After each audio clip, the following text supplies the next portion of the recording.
Bollywood has changed. We've moved past the era of romanticized spies to something much darker, grittier, and more real. Dhurandhar is the talk of the town right now.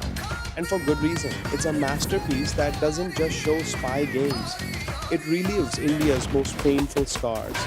1999 Kandahar, the 2001 Parliament attack, 2008 Mumbai, and the 2016 Uri strikes. The Dhurandhar duology isn't just one of the best films in recent years. It's a cultural shift. It asks a terrifying question. How does a civilized nation respond to uncivilized terror? But there's a secret hidden in the opening credits of these films. A secret that dates back 5,000 years, relevant to today's modern Kurukshetra. This modern war has a very ancient soul. Before a single bullet is fired, we are greeted by a Srimad Bhagavad Gita Shloka in both Dhurandhar 1 and 2. Why? Why does a story about the ISI, money laundering, bomb blasts, and the underworld need the Bhagavad Gita? Today we decode the Dhurandhar Protocol. Dhurandhar 1 opens with this Shloka from chapter 2, verse 37. Before the first arrow was shot at Kurukshetra, Arjuna, the greatest warrior of his age, had a mental breakdown. He looked at the opposing army and saw his teachers, his cousins, and his elders. He tells Krishna, "I'd rather be a beggar in the forest than a king on a throne of blood." Jaskeerat, or Hamza, is deep in the trenches of Pakistan's underworld.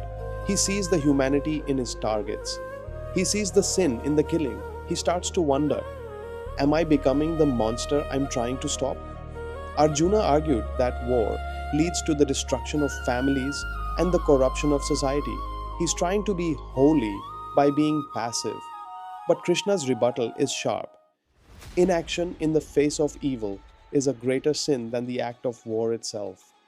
Krishna reminds him that if a ruthless ruler is allowed to stay in power because you are too scared to get your hands dirty, then their future crimes are on your head. Inaction in the face of evil is a greater sin than the act of war itself.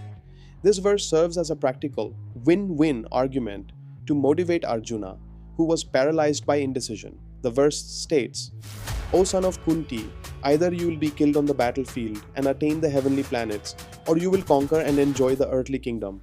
Therefore, get up and fight with determination." This is the ultimate recruiter's speech. For a deep cover spy like Jaskeerat, there is no middle ground. Either he dies a martyr upholding Dharma, or he succeeds in eliminating a threat to millions. It eliminates the fear of the result, allowing him to act with 100% focus. For the deeper students, why talk about heavenly planets and earthly kingdoms? Isn't the Gita about selfless action? Here's the secret. Krishna is speaking to Arjuna's current state of mind, someone identifying with his body and reputation. He isn't ready for high philosophy yet. He's paralyzed, just like a handler speaks to a spy. You don't start with the meaning of life, you start with the mission. Krishna uses these material arguments as a stepping stone. In the film, Sanyal does the same. He doesn't ask Jaskeerat to be a saint, he asks him to be a Dhurandhar, a determined warrior. This is the birth of the Dhurandhar. Jaskeerat doesn't fight because he hates the people in front of him.